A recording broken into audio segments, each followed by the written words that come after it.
This video is brought to you by Cool green clothing coming straight up out of that DMV.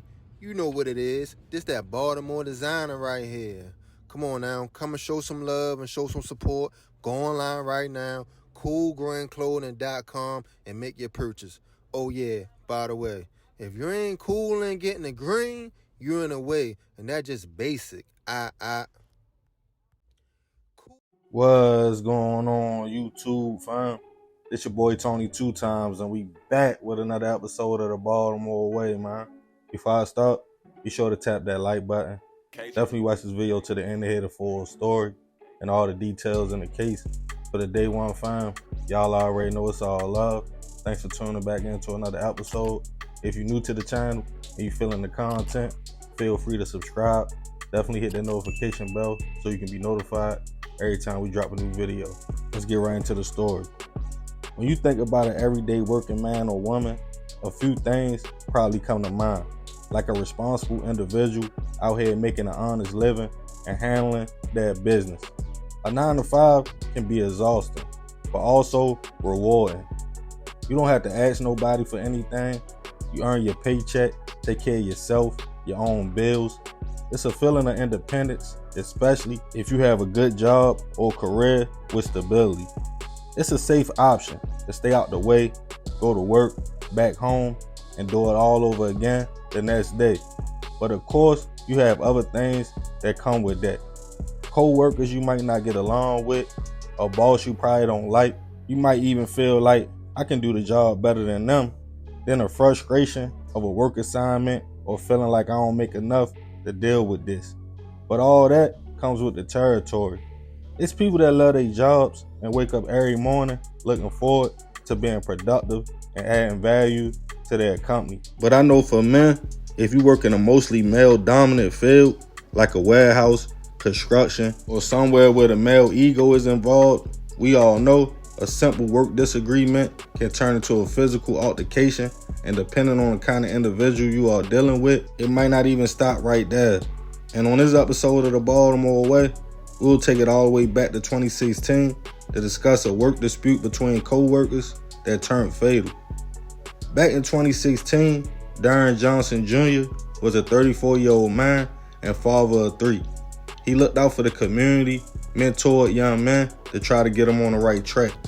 He also had a good job at DPW, or the Department of Public Works in Baltimore City, making about $40K a year, which was good money back then. Darren was hired at the company in 2006, and by 2016, he had about 10 years in. He was at a location in Penn North.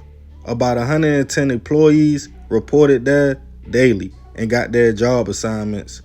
One of Darren's co-workers was a 47-year-old man named Sipsis Ronald Cole, who we'll be calling by his last name for short.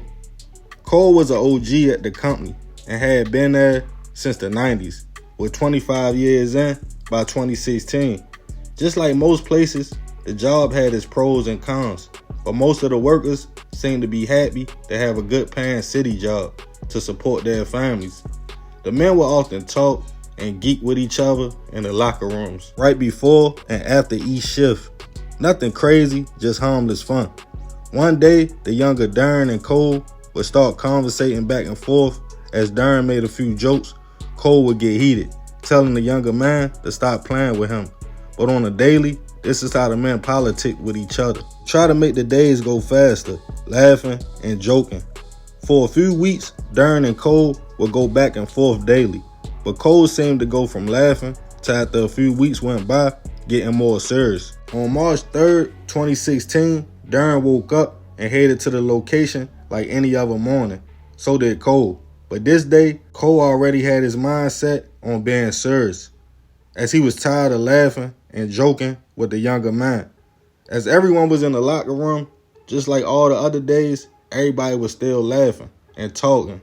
Again, Darren would try to joke with Cole, but this day, he wasn't with it. As he got mad, the two started having a heated exchange back and forth. Darren tried to defuse the situation, but eventually it turned to them squaring up and throwing hands. As co-workers broke up the fight, thinking it was a regular altercation between two men and it was over, Cole went outside to his moped and grabbed a gun. He walked back and entered the job, and shots went off, striking Dern. Then Cole fled. BPD was called to the scene about 8:30 a.m. to see Dern suffering from multiple gunshot wounds. He was rushed to a local hospital, but unfortunately, about a day later, he would pass away from his injuries. Back at the company, co-workers told police about the back and forth jokes and also about the fight. Most of them pointed Cole out in a lineup as the shooter, but he was MIA. In fear he would come back to the job to hit somebody else, the department blocked his key card as co-workers couldn't believe a man was killed for joking at work. Dern's family and friends made a memorial for him at the company and held a vigil. Cole, who was now wanted and all over the news after seeing the damage, decided to turn himself in to police. He was charged with first-degree hit and handgun violations. Cole was being held at the Maryland Reception, Diagnostic, and Correctional Center. He told COs he felt guilty for taking the young man's life and wanted to be in PC in a single-man cell, which Cole was sent to protective custody by his own request. As he went to his first court date, his bail was denied. A few days later, Cole was found hanging in his cell. As it seemed, the man had chosen to take himself out. A note was found that stated how he was remorseful for what he had done and accepted his punishment. Family and friends of Dern felt like there wasn't justice at all, as their loved one lost his life over a joke.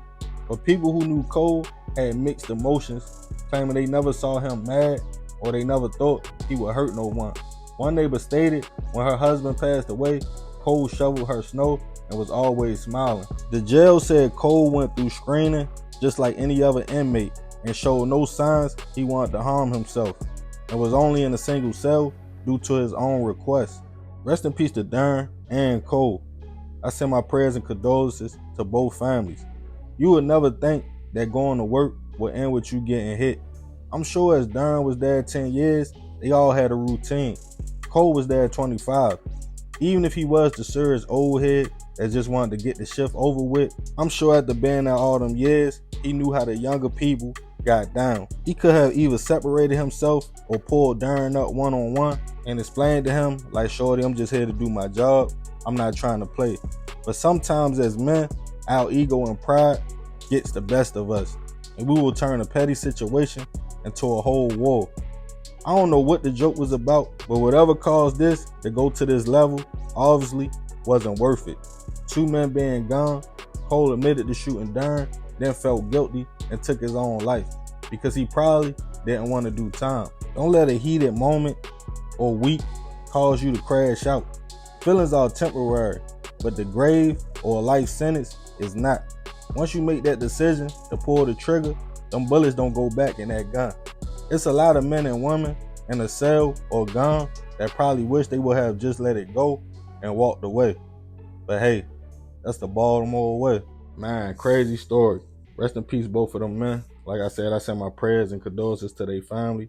Definitely let me know what y'all think about this one in the comments. Remember to be respectful. I appreciate you if you made it to the end. This is another episode of the Baltimore Way. It's your boy Tony 2 times. Love, fam. I'm out.